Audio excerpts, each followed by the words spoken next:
thing is, Imanaga is just so dominant, and he's going to go today for the Cubs. We could talk about that matchup. Also think it's worth pointing out what Wheeler did because he's the NL favorite, and he was terrific yesterday against Texas. 7 innings, 2 runs allowed, 5 strikeouts, 2 walks. So Wheeler not doing anything to hurt his case for the NL Cy Young. But it kind of got us there. Let's go with Cubs Cardinals. Imanaga on the bump today. And a couple things that stand out. Obviously, Imanaga is red hot. The Cubs are favored. They should be in this matchup against Michaelis. I believe minus 139 over at BetMGM. But I was also looking at, Kate, that the Cardinals, yes, the offense has struggled in general this season, but against lefties, this is a bottom 5 offense. Whether you're talking about weighted runs created plus, they're hitting only 205 against lefties, and then you've got a dominant one coming here today. If you want to play Cubs run line, Cubs money line, Cardinals under on the runs, I don't have a problem with any of those. Do you lean towards the Cubs like full game or a first 5 run line? Just knowing how dominant Imanaga has been, do you just try and kind of silo that into when he's going to be, when you know he's for sure going to be on the field in those first 5? Yeah, so sometimes he ends up going 7. Yeah, he's had a handful, 3 of his last 4 starts. He ends up going 7 innings. The Atlanta 2-0 loss, where he didn't give up any runs. He only lasted 5. Walks came into play at 98 pitches there. So I'd be all right full game. I'd be fine with it because I'm sure if you go first 5 where you're just backing Imanaga, you're also gonna pay a tax on that one. But the numbers are ridiculous. We're still at a sub-1 ERA for the guy as we're ending the month of May. Braves are the only team to score, or to beat the Cubs when Imanaga is on the mound, and that was still just a 2-0 win. So he's been just absolutely dominant. I agree with you. I think whichever way you want to look at this, you go Cubs, even though the Cubs bats have been fairly quiet lately. Like this is against Miles Michaelis starting for the Cards, 5.77 ERA. He's given up 15 earned runs in the last 5 starts. This is kind of one of those bounce back games to get the Cubs back on track after a rough few series. I might play the Atlanta run line because they have smashed Falter.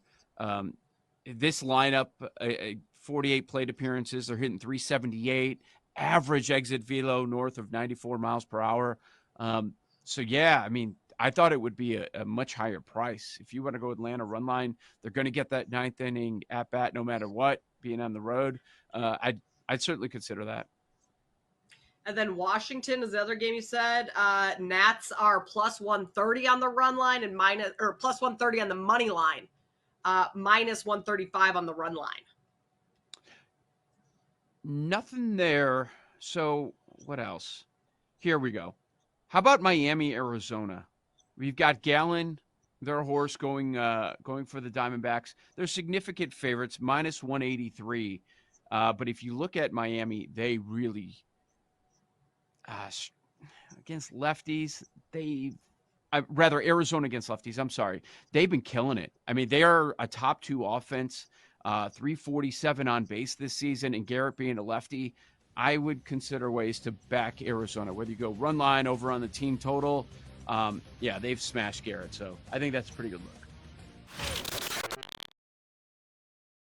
Baseball. This is a really interesting number, and I know he's hit a couple in bunches the last couple days, so I don't want to overreact to that. But the nickel on Juan Soto as the regular season home run leader at 20-1, he's just 4 back, I believe, or the dime on Corbin Burns and the Orioles on the run line. It's a minus 2.5 run line against the White Sox today, plus 110. 2.5. Jeez. Go ahead, Kate. I'm still debating. Yeah, I like the 2.5.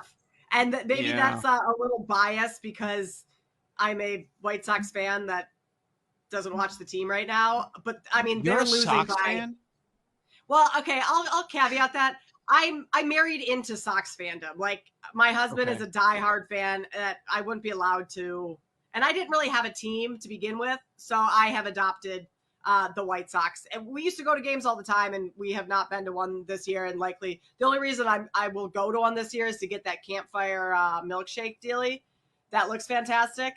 But otherwise, we don't watch them. We don't have them on TV anymore now that, Benetti's gone and all that. So, I'm going against, because also you look at the Sox losses recently: 4-2, 6-1, 7-2, 9-3, 9-2, 8-6 is kind of the closest. That was last night. So -2.5 tonight. I'll lay the dime.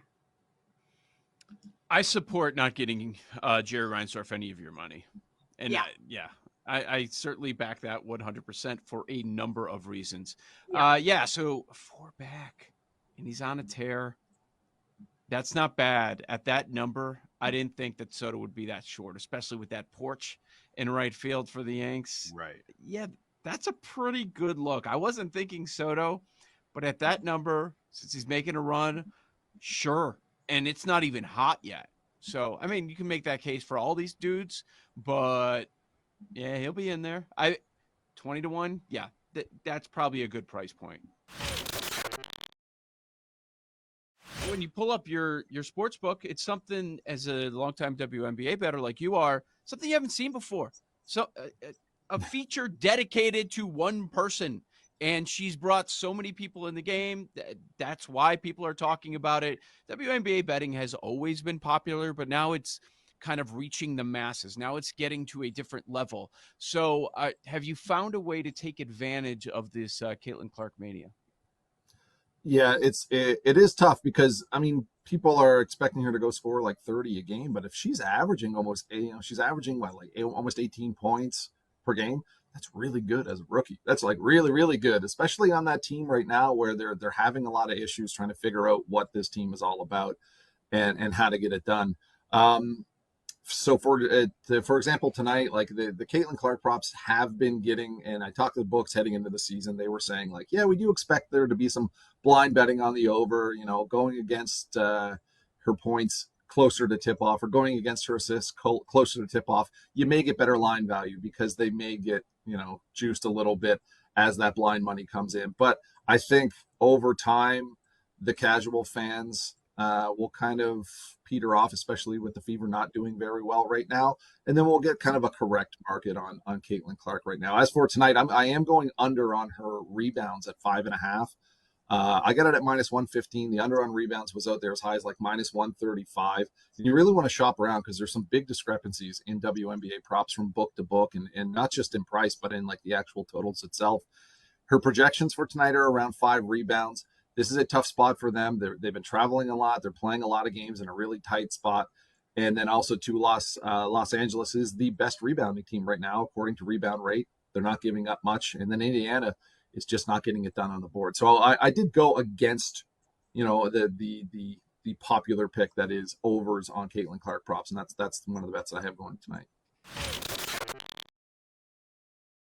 Connor McDavid for Conn Smythe. He's the leader at 4-1. Probably not the play. Is there anyone a little bit further down the board that has, a lot more value to them that you might look at right now? Yeah, the Panthers are starting to intrigue me a little bit again. Sergei Bobrovsky had a really good game one. When Florida beat Boston, they had the market had pretty much established that Sasha Barkov was rightfully their Conn Smythe favorite, but there's still 2 rounds to go, and there's a lot of players playing really, really well for Florida. You look at the way Bobrovsky played in game one. If he has a series that's even close to that level against the Rangers, he's going to be right up there with Barkov.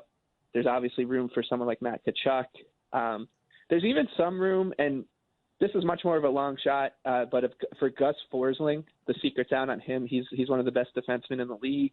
He's getting a lot of attention from the media now in hockey about how many tough minutes he's playing and how good of a job he's doing. But if you are looking for like longer prices, Florida is probably the team to circle, because I still think that there's runway left for somebody to catch Barkov. I mean, he wasn't even close to the favorite. He was 60-1 going into the Bruins series, and he then shortened really quickly to the favorite. So these things change very quickly with a team like that.